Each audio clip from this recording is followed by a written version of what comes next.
Rede Vitória apresenta Sustentavelmente. Olá, pessoal! Estamos aqui novamente em mais um episódio do podcast Sustentavelmente, um projeto de conteúdo da Rede Vitória de Comunicação, projeto de conteúdo corporativo, ambiental, social e de governança, que visa, juntos com outros parceiros, formar alianças para o desenvolvimento sustentável. Eu sou Felipe Melo, sou Head de Conteúdo ESG da Rede Vitória de Comunicação e me dedico a escrever diariamente sobre o tema ESG e sustentabilidade numa coluna no Folha Vitória. Também tenho um livro escrito sobre o mesmo tema e me dedico também à gestão de projetos corporativos. E ao meu lado, eu tenho a minha co-host, Fabiana Franco. Eu sou Fabiana Franco, sou doutora em Comunicação, Saúde e Meio Ambiente, sou pesquisadora e atuo há mais de 20 anos como consultora na área de sustentabilidade e de comunicação. Então é isso. Como vocês sabem, esse é um projeto para contribuir com a popularização da questão do ESG, trazendo toda essa questão do mundo corporativo para dentro da nossa realidade, trazendo a sustentabilidade para o nosso dia a dia. E hoje nós temos uma convidada mais do que especial. Para mim, é uma das grandes heads ESG do Brasil e é a Adriana Denadai. Adriana, que é empreendedora e executiva na área de sustentabilidade, ela é graduada em Administração de Empresas pela UFES, possui especialização em Comunicação pela USP, minha colega, e MBA em Gestão de Negócios Sociais pelo Instituto IP. E recentemente concluiu um mestrado profissional em sustentabilidade pela Fundação Getúlio Vargas, em São Paulo. Atua como Head de Sustentabilidade e Comunicação do Grupo Águia Branca, um dos maiores grupos empresariais do Espírito Santo, onde foi funcionária por 11 anos e desde 2012 passou a atuar como terceirizada em período parcial. Em 2017, incorporou a gestão da reserva Águia Branca dentro das suas funções. E nós vamos explorar muito isso daqui a pouco. A Adriana também é mentora e presta consultoria em estratégias ESG, impacto social, cultura organizacional para startups e empresas em diferentes segmentos e negócios do Espírito Santo e São Paulo. Ela é ariana, capixaba, que mora em São Paulo e seu maior orgulho, que não é para menos, é ter duas lindas filhas, uma chamada Amanda, de 19 anos, e a outra Alice, de 13 anos. Adriana, querida, muito obrigado pela sua presença aqui. Tá? E que agradeço. Vamos começar então com o nosso bate-papo. Tá pronta? Tô pronta. Felicidade enorme de ter você aqui, Adriana. Vou chorar. Obrigada, gente. Então vamos lá, Adri, olha só. Você que é uma profissional da área de administração de empresas, já passou pelo marketing, comunicação. Como é que você veio parar nessa área de ESG e sustentabilidade? Conta um pouquinho dessa sua jornada de trabalho até você chegar nesse momento. Tá bom. Bom, em primeiro lugar, muito obrigada, né, pelo convite. Estou muito orgulhosa de estar aqui contando um pouquinho da história e compartilhar um pouco do que é essa jornada, né? Bom, eu vou dar um passo atrás. Na verdade, ainda na faculdade de administração, eu já era voluntária em atividades e programas dentro da UFES mesmo. E ali eu me descobri na área de comunicação, marketing e comunicação. Fazendo administração, entendi que ali que era o nicho que eu gostava.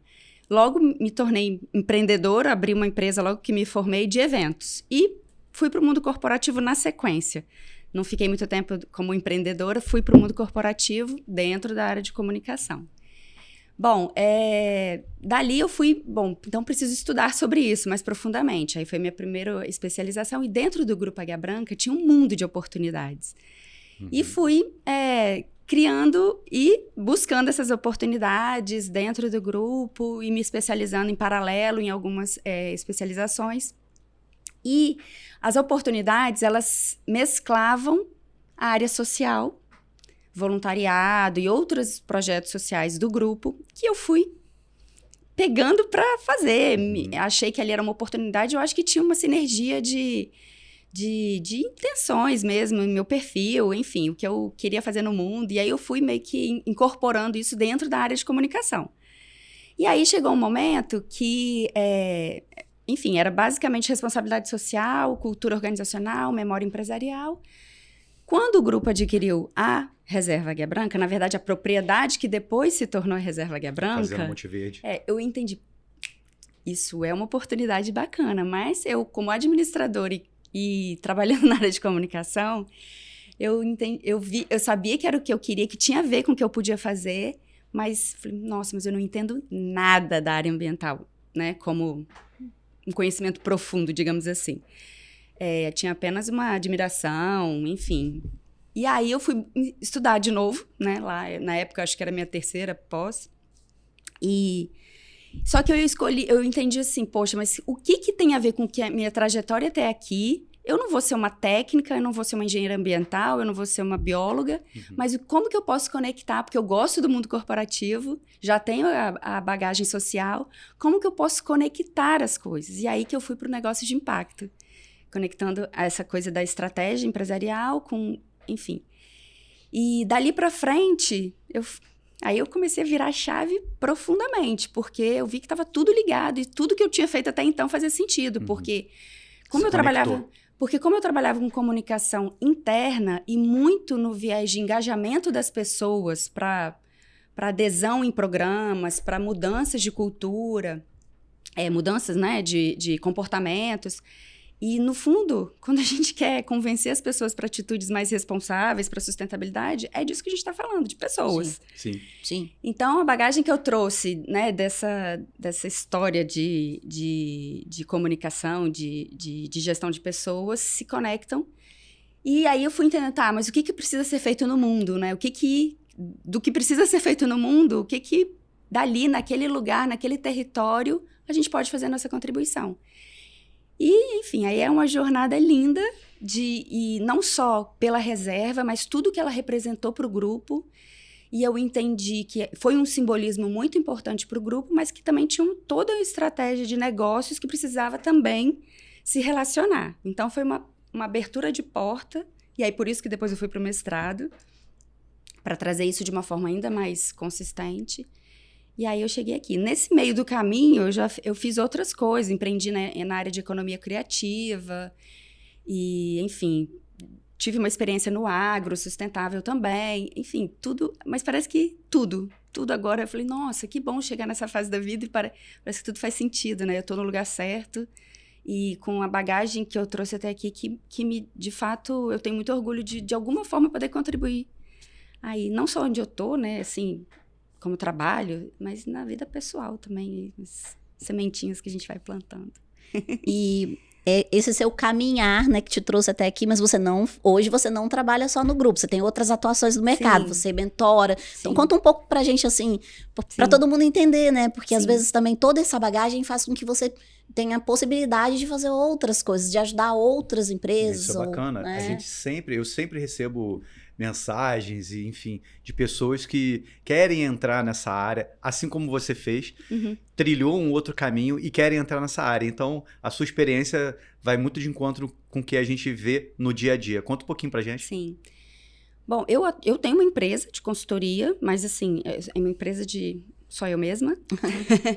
O meu modelo assim, eu acho que tem diversos modelos, né? Existem pessoas que são mais técnicas, mais mão na massa, uns que se especializam num tema e outro, porque dentro da sustentabilidade a gente sabe, ou ESG, né, que já é um recorte, mas tem várias demandas, digamos assim.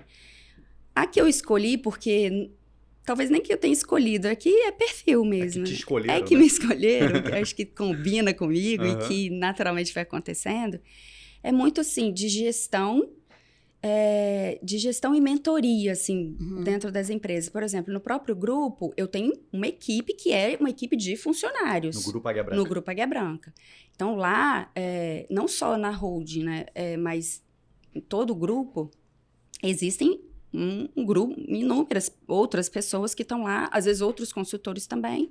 Esse é o modelo. E eu trabalho também em outras empresas, mas às vezes não com a gestão propriamente dita, porque lá no grupo efetivamente a gestão é minha, mas muito no sentido de mentorar, de assessorar, às vezes uma área que já existe, né, e que eu mentoro a gestora ou a equipe, ou também fazendo uma terceirização, mas em outro segmento. Então, essa pluralidade de experiências que eu amo também, porque eu aprendo com um e transporto para o outro, enfim, as conversas meio que ajudam muito a aprender.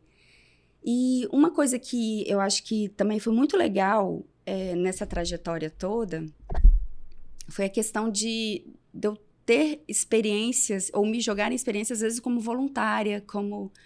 Hoje mesmo, no momento, eu morando em São Paulo, eu fui para lá, poxa, não conheço ninguém. Me candidatei a ser voluntária no Parque de Inovação Tecnológica, lá de São José dos Campos, que é referência no mundo. Maravilhoso. Maravilhoso. Falei, olha, eu vou pagar para trabalhar aqui, mas se pudesse só não receber. Só no 0 a 0? E aí eu comecei, agora já acabei de começar um processo de vou ser madrinha de uma startup que tem uma história super bacana com escolas, enfim, então assim, é um aprendizado que também Programa de voluntariado faz toda a diferença, né? Total. As empresas que investem também em programas de voluntariado fazem toda a diferença, porque oportunizam que o empregado tenha essas... Sim. Entregue o que ele tem de melhor, né? Sim. E aí, foi o que você falou, às vezes eu pagaria para trabalhar naquele lugar, né? Aprender, imagina a oportunidade que você tem de dividir o que você já aprendeu e de aprender também, né? Sim. Como você estava falando. A minha própria, só complementando essa história do voluntariado, desde a época de faculdade. Na verdade, eu entendi que fazendo administração era comunicação e marketing a minha área, como voluntária na IESEC, que é uma instituição internacional maravilhosa, que há muitos aprendizados, e na organização do Encontro Nacional de Estudantes, na época. Então, assim, é isso. O grupo tem programa de voluntariado? Tem. Como é que no funciona? mundo corporativo... Ai, desculpa. Vai chamar. No mundo corporativo, acho que assim, o modelo de programa de voluntariado depende muito do contexto e do perfil daquela empresa, do contexto. Enfim, dos interesses. No Grupo Águia Branca, o programa, ele tinha nascido já quando eu comecei a trabalhar lá, que já tem bastante tempo. Então, assim, eu comecei lá em 2000. O programa tinha começado em 98. Espontaneamente, pelos próprios funcionários. E a empresa só, né, apoiava, tá, pode fazer. Era uma gincana, na verdade. Um pouco tempo depois, eu entrei em 2000, sei lá, uns 2 anos depois, aí eu comecei a fazer como voluntária, participar como voluntária, e depois de um tempo, o grupo já tinha crescido bastante, o programa, só que estava ainda muito naquela linha de doação, né? Então, era assim, uma competição de doação de alimentos, e aí o grupo... Não tá legal, a gente pode fazer muito mais. E aí que tá a questão da estratégia que é bacana para as empresas, né? De entender, olha, tem essa iniciativa tá acontecendo, mas o que pode ser bacana para o negócio também. Sim. E até para apoiar mais os funcionários. Então, de lá para cá, a gente trilhou uma trajetória de algumas mudanças. Cada hora a gente vai... Cada hora não, mas de tempos em tempos a gente vai ajustando esse programa. Hoje, ele tá num modelo muito mais de consultoria, onde os funcionários, eles apoiam as instituições do terceiro setor e também o próprio grupo permite capacitação e tal, e os funcionários meio que vão apoiando algumas instituições, mas com ações mais consistentes do que efetivo. Então, assim, é um programa mais qualitativo do que quantitativo, a gente não tem tantos voluntários e tantas ações, mas muito integrado aos interesses, assim, do que a gente quer em cada comunidade. Então, Bacana. muito... Entender a necessidade de stakeholder é maravilhoso, bacana, né? Porque aí você vai... você não é a empresa dizendo o que nós podemos fazer. Não, é entendendo o que a comunidade precisa e entregar aquilo para a comunidade. E mais, aí na questão do voluntário, é assim, e o que o funcionário como voluntário quer fazer? Porque às vezes ele quer compartilhar o conhecimento que ele tem, que ele domina ali. Sim. Mas às vezes ele quer fazer uma coisa diferente. Olha, eu não quero... Ele trabalha no financeiro, mas ele não quer o financeiro. Ele quer experimentar outras coisas. Ele tem outras habilidades, outros dons. Sim. E pode envolver família. É muito bacana. Assim, Bacana. A gente acabou de ganhar um prêmio nacional, assim, primeira vez. Pois é, eu quero falar sobre isso. Parabéns. Já que você tocou nesse assunto, como é que foi esse prêmio do voluntariado? Como é que foi para vocês receberem esse prêmio? Bom, muita alegria, porque primeiro que a gente nunca tinha se atentado, né? Poxa, vamos checar, né? E aí, quando a gente recebeu, a gente ficou até assim, será? Primeira vez que a gente se inscreveu, a gente já vai ganhar e tal. Mas, no fundo, é porque a gente está tão acostumado com o dia a dia, às vezes a gente se questiona, né? Se o que a gente está fazendo é legal mesmo. E é porque a gente acaba... talvez se acostumando, né? E aí, quando a gente viu que outras grandes empresas, outras instituições do terceiro setor super renomadas também estavam lá, aí a gente, não, então tá tudo certo no lugar certo. Então, estamos no caminho. O que não quer dizer que, ok, porque a gente já está pensando em outras mudanças daqui para frente, sempre tudo muda muito. Mas essas chancelas que não é o prêmio em si, né? Eu falo muito de chancela, porque não adianta a gente fazer, porque às vezes para você convencer ou trazer mais pessoas, é legal você meio que, como se fosse uma prova. Olha, é legal esse programa, vem, é premiado, Sim. sabe? É reconhecido. Sim. Então, não só como voluntários, mas tudo que a gente faz, assim, a gente busca não pelo prêmio em si, mas para ajudar no convencimento, às vezes, de trazer mais gente para o que a gente quer. Uhum. Isso aí. E às vezes é um próprio acionista, tipo, ó, tá tudo certo que a gente está fazendo, e aí eles renovam o patrocínio, o investimento, ou às vezes é para quem a gente quer trazer como parceiro, porque Certo. às vezes os parceiros, para eles também é importante estar com alguém que está fazendo Claro. uma coisa bacana. Então foi isso, a gente celebrou bastante, assim, já tem, né, a gente está completando 26 anos do programa de voluntariado, então já está maduro, mas sempre... E premiado. E premiado. Foi legal demais. Está onde merece estar. Sim, foi isso. Isso aí. O Grupo Águia Branca, Fabi, é bem grande, né? Tem 20 mil funcionários, não é? Tem VIX Logística, tem diversas empresas aí dentro, né? Como é que funciona isso, Adriana? A gente tem ali passageiros, tem empresas diferentes dentro de do mesmo grupo. Uhum. Né? Como é que é a sua atuação no mundo da sustentabilidade lá dentro desse grande grupo? Né? E como é que funciona, de fato, a sustentabilidade corporativa dentro do Grupo Águia Branca? Uhum.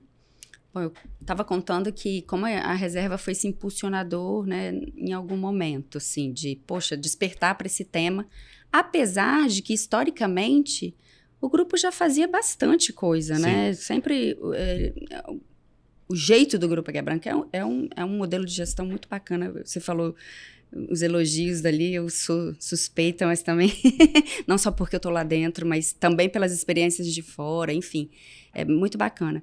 Bom, então não foi diferente lá a pandemia. Então, assim, o momento da pandemia, que foi, eu acho que um marco para todas as empresas, onde, de fato, o tema veio com força para o mundo corporativo, né, sustentabilidade, aí todo mundo começou a entender que estava tudo conectado, Certo. né? O ESG começou Sim. a crescer. Exatamente. E aí, naquele momento, a gente entendeu, poxa, a gente precisa fazer um diagnóstico. Foi a primeira decisão, assim, do Conselho de Administração. E na época, a Vixpar, né, que é a divisão de logística do grupo, na época não era Vixpar, era só Vix, e eles começaram a entender que, como é mercado B2B, e aí isso veio primeiro, eles começaram a entender que, poxa, eles precisavam se posicionar rápido e entender o que eles precisavam fazer para, né? E aí a gente se juntou, uniu forças, então, a partir dessa demanda da divisão logística, eu trabalho na holding, na área corporativa, vamos juntos, trouxemos as outras empresas e fizemos um diagnóstico corporativo. Ali foi o marco inicial, aconteceu até 2021, por aí, uma grande pesquisa, a gente entendeu para onde a gente precisava ir. Essa foi a base de conhecimento sobre nossos desafios e oportunidades, né, dentro da sustentabilidade. Só que eu estava ali sozinha na área corporativa e nenhuma das divisões tinha área de sustentabilidade. Então, Equipe. então, era aquela história de articular na área social com a área de pessoas, com segurança, na área ambiental o pessoal de suprimentos, e aí foi assim, uma rede de pessoas. Que continua sendo, porque sustentabilidade não é de fato um setor, né? Não pode ser. Não pode ser. Mas efetivamente ninguém estava olhando para isso com exclusividade ou com, enfim, prioridade. Bom, nessa trajetória, depois desse diagnóstico, a gente avançou para um plano para priorização. Porque a gente, beleza, tem um mundo de coisas para fazer. Precisamos avançar em vários sentidos. Não que, às vezes, em algum ponto, era só um refinamento. Em outros, a gente precisava, de fato, dar um passo maior. Só que a gente precisa fazer escolhas, né? E aí não foi diferente no grupo, então, sempre tem que ser um movimento de cima para baixo, né? Então, o conselho, que é a instância maior de governança, definiu. Então, vamos priorizar alguns temas. E a gente escolheu alguns temas. E a partir daí, desse plano, que foi principalmente do ano passado para cá, de 2022 para cá, que as empresas, né? Porque aí a partir do conselho, as divisões de negócios que têm suas próprias estruturas começaram a apostar nisso. tendo ou pessoas dedicadas ou pelo menos a responsabilidade. Certo. E assim a gente está caminhando de forma descentralizada, mas orquestrada, assim como tudo meio que funciona no grupo, né, na holding do grupo. A gente tem 3 divisões de negócios que funcionam conectadas, mas de certa forma tem um dinamismo muito diferente, né? A gente fala de uma área de passageiros que são concessões, né? Transporte rodoviário de passageiros, Certo. tem toda uma dinâmica, tem a força da segurança que é prioridade, enfim, tem um pouco de varejo ali. Então, é muito nessa linha da comunicação ali com o cliente final. Na divisão logística, é B2B com grandes clientes e uma pressão muito grande, e aí eles... Tanto que é a divisão que o tema avançou mais rápido. Uhum. E lá tem uma estrutura, políticas que acabam sendo não replicadas, porque não dá para replicar tudo exatamente, mas sendo inspiração para os outros negócios também. E tem uma divisão comércio, que são as concessionárias de veículos. Mais de 100 concessionárias em diferentes montadoras, onde a gente tem que também respeitar as políticas das montadoras, que são grandes montadoras também. E o legal é que, assim, eu gosto muito quando vem pressão de fora, porque isso ajuda demais a gente que está trabalhando. Fato. Porque ou é o cliente que está pressionando, ou é um parceiro assim, de negócio, né? No caso, as montadoras agora vieram com muita força, assim. Ou pelo amor ou pela dor. Ou pelo amor ou pela dor. O cliente. Então, a gente vai meio que nessa... Hora um tá mais na frente, hora tá... Mas, no fim, o saldo tá sendo assim... Porque alavanca, né? Alavanca. Então, o meu papel, resumindo, é muito de articulação, de apoio, de fazer junto. Então, um exemplo, a gente fez no ano passado, a gente identificou que a gente precisava conhecer melhor o perfil dos nossos colaboradores para trabalhar algumas questões sociais. Informações que não tinham na folha de pagamento. Sobre diversidade, sobre o papel, sobre questões de saúde, comportamentos. E a gente fez uma pesquisa corporativa. Quem somos nós? Tá. Qualquer coisa que a gente queira fazer na área social para colaboradores, a gente precisa saber quem somos nós. Legal. E aí, a holding e a minha área trabalha junto com as empresas. Então, assim, é um grande grupo de trabalho. Então, meu papel é sempre nessa linha do comitês, redes de grupos de trabalho corporativos. Então, Legal. Mas você e aí, disse... trazendo conhecimento, né? Por fim, essa história do conhecimento. Né? Não à toa eu fui atrás do mestrado, não à toa estou atrás de livros. Então, assim, não sei tudo, sei muito pouco. Eu brinco assim, quanto mais a gente estuda, menos a gente... É uma máxima. Essa área da sustentabilidade, assim, ou mais desesperado a gente fica querendo fazer mais coisa rápido, ou a gente vê que pouco... Ainda falta muito. E as coisas vão mudando conhecer. também. E aí você vai precisando se atualizar, as novidades vão chegando. Hoje em dia, inovação vem, né, alavancando tudo. E aí, se você não está atualizado, se você não está no up-to-date, aí você fica para trás. Mas você falou uma coisa que chamou minha atenção, que a mudança do botão, a chave veio com a reserva. E eu, recentemente, tive uma experiência que eu ouso dizer que foi a experiência mais incrível de benchmarking que eu tive lá.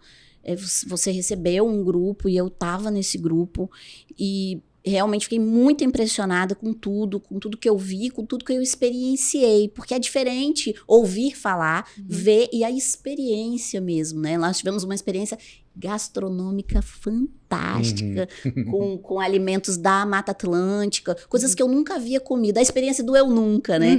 Então, assim, primeiro dar esse feedback de que eu realmente fiquei muito impressionada, e eu sou uma pesquisadora internacional, então já tive experiências até fora do Brasil, e queria que você falasse um pouquinho como que essa reserva está preparada, quem que ela recebe, explica pra gente como é que isso funciona. Tá. Bom, o Felipe conhece bem essa história, que ele estava comigo lá no começo, né, Felipe? Bom, a história da reserva, ela começou quando o grupo adquiriu, mas só por 10 anos nada aconteceu lá. E aí, quando eu entrei na história, que aí eu fui estudar, e aí no meu MBA eu fiz toda a defesa, eu falei, não, gente, isso é um tesouro pro Grupo Águia Branca, por que isso tá fechado, né? Não tá certo. E aí, ao longo do processo de defesa, e aí os estudos que eu falei, cara, isso a gente não vai conseguir fazer o que a gente sonha para isso aqui sozinhos. A gente precisa de muita gente pensando junto, porque isso é muito especial. E aí, a reserva, a história da reserva, ela é uma história de muitas pessoas, assim, sabe? De muitos parceiros, não só as pessoas que trabalham lá, não só as pessoas de dentro do grupo, acaba que muita gente no grupo ajuda. Porque a gente tem uma equipe na Road que é responsável, mas é o jurídico que nos ajuda, é a compras que nos ajuda, TI que está lá fazendo estrutura, e aí depois a equipe lá própria e todos os outros parceiros que a gente foi trazendo. Bom,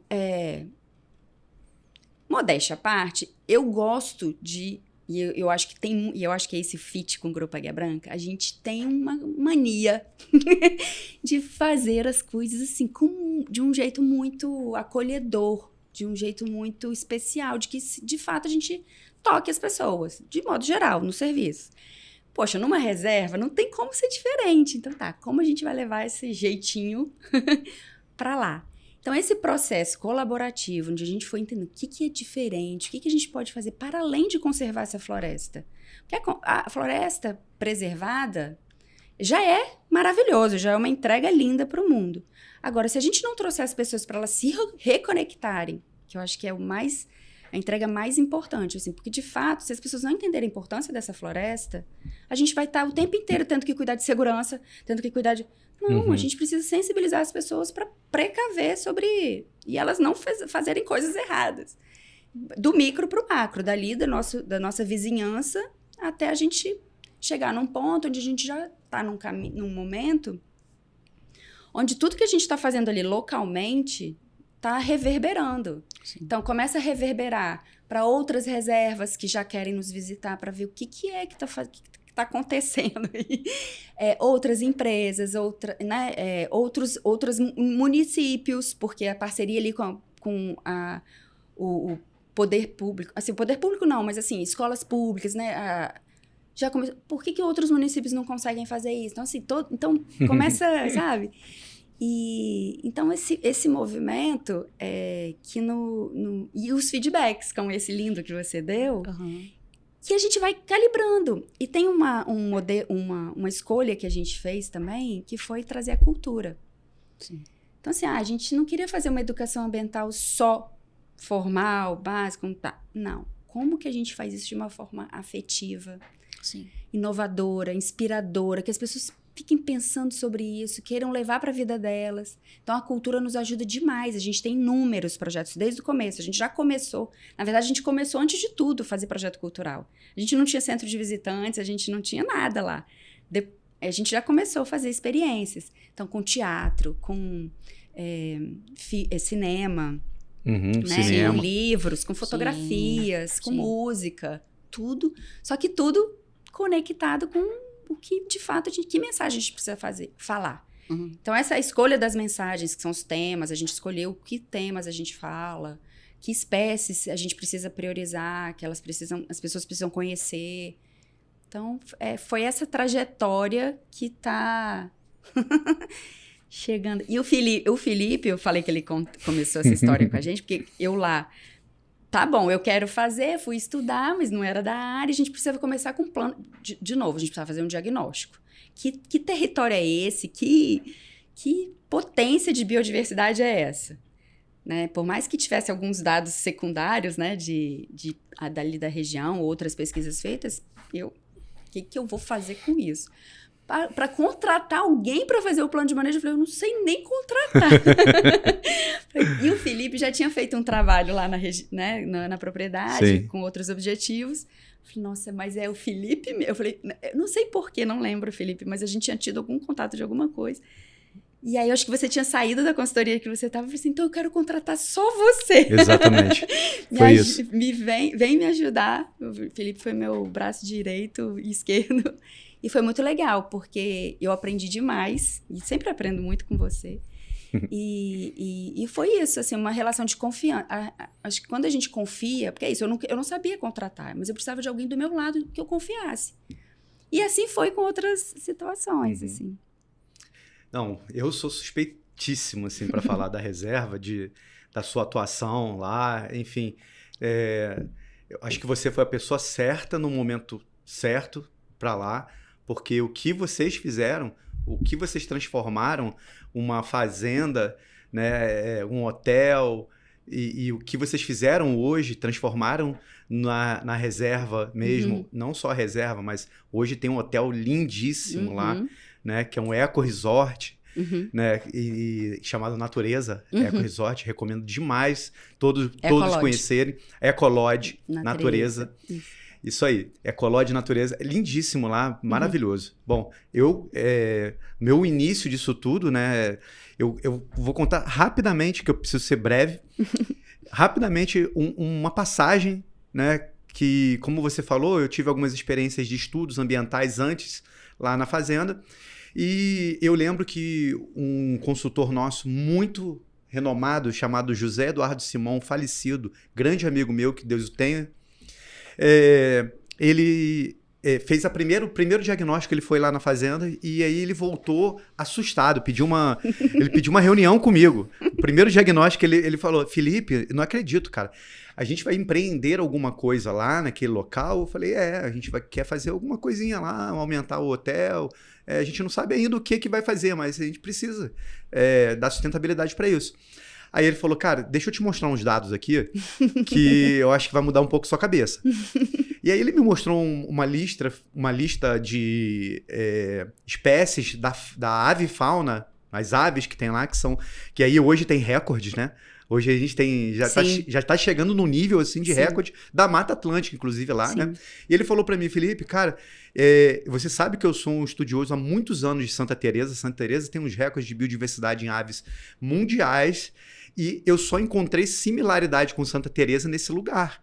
Deixa eu fazer mais uma campanha lá, deixa eu fazer mais uma coleta lá. Eu paguei mais uma coleta para ele, ele foi lá, e aí isso tudo ensejou da gente chegar para os executivos da Águia Branca e falar, olha, pessoal, a gente pode empreender, a gente deve empreender, mas a gente precisa conservar isso de uma maneira mais efetiva do que a gente tem hoje. Formalizar, né? Formalizar isso. Porque de fato, quando eles adquiriram, que é uma história muito bonita também, o antigo proprietário, na verdade, ele pediu para o grupo encontrar um comprador que fosse cuidar como eles cuidavam, que era o Grupo AOC. Exato. E aí, enfim, resumindo a história, eu falei, não, então somos nós mesmos que vamos cuidar. E eles já tinham essa intenção, só que ao formalizar uma reserva, isso fica de forma perpétua. Ali é que vai continuar e a gente transmite isso para outras pessoas. E você falando isso, é curioso falar, porque assim, a área da reserva, aquela área ali onde é o hotel, ela é menos de 1% da área total. Da Fazenda Monte Verde. Então, assim, as pessoas... porque a gente tem ali uma área de visitação... 2.400 hectares? A área total tem 2.500. 2.500. Mais de 2.500 hectares, né? E de reserva é mais de 2.200. Então, mas fora a área oficial, né, ainda tem outras áreas que são também de floresta, mas enfim, aquela área construída ali e efetivamente o campo de golfe também, representa menos de 1%. Então, assim, é que a gente meio que só fica ali, a gente só recebe ali, porque todo o restante é floresta em estágio ou primário, ou estágio muito avançado de regeneração, que a gente não consegue nem chegar. É verdade. Então é gigante, aquilo lá é um mundo mesmo. Então a gente ama fazer as fotos aéreas daquele mar de floresta, de árvores, porque é lindo ali a gente receber. Você foi ali, né, e sentiu, a gente faz o banho de floresta, aquela história ali na cachoeira, tudo que a gente consegue fazer dentro de vivências dentro daquele espaço ali, que ainda porque é isso, né? A gente também não pode ir nos outros lugares mesmo, né? A gente tem que preservar. Encantador. Muito bem, Adriana. A gente, infelizmente, nós estamos chegando que acabou. ao fim. Essa conversa aqui tinha que durar... Vai ter mais uns 3 episódios. Aí. Vamos fazer de novo isso. Adriana, a gente quer agradecer. Só da reserva a gente tem um episódio inteiro aqui. Eu acho. Né? A gente pode combinar de fazer só da reserva. Eu acho. Eu acho também. Adriana, a gente quer agradecer. Foi sensacional. Muito obrigada aceitar o nosso convite. A gente tem muito respeito, Felipe, temos muito respeito pelo seu trabalho. Queríamos agradecer o tempo aqui que você disponibilizou e que as pessoas possam conhecer o seu trabalho e a reserva também, né? Que tiverem oportunidade de ir. Fica o convite também, né? Exato. Faz o convite pra faz galera o convite, aí, isso aí, faz o convite aí pra galera. Reserva Águia Branca, procurem no Instagram, lá a gente publica tudo que a gente está fazendo de pesquisa científica, projeto cultural, visitação, banho de floresta, todos os eventos. Fica a dica, melhor que tá tendo no momento. E para você que está no trabalho agora, que está na academia, que está no Uber, que está fazendo um passeio de táxi e que está ouvindo a gente ou está vendo a gente aí, muito obrigado pela sua audiência, muito obrigado pela presença, pelo carinho que a gente recebe de vocês constantemente. Eu queria muito agradecer também a você, Adriana, minha amiga, e que você tenha uma excelente jornada junto com o grupo e na sua carreira como um todo, tá? Muito obrigado pela sua presença. Por fim, eu gostaria de agradecer também a parceria da Fornexus nesse estúdio belíssimo, maravilhoso, que é a melhor estrutura de podcast do Espírito Santo, Brasília e São Paulo. Fique com a gente, acessem as redes sociais, nos sigam, compartilhe esse conteúdo para mais pessoas saberem e até a próxima do podcast Sustentavelmente. Sustentavelmente. Oferecimento. Dinamis, a solução segura. Terceirize com o melhor custo-benefício do mercado. Vitória Airport, comprometido com o meio ambiente. Realização Rede Vitória.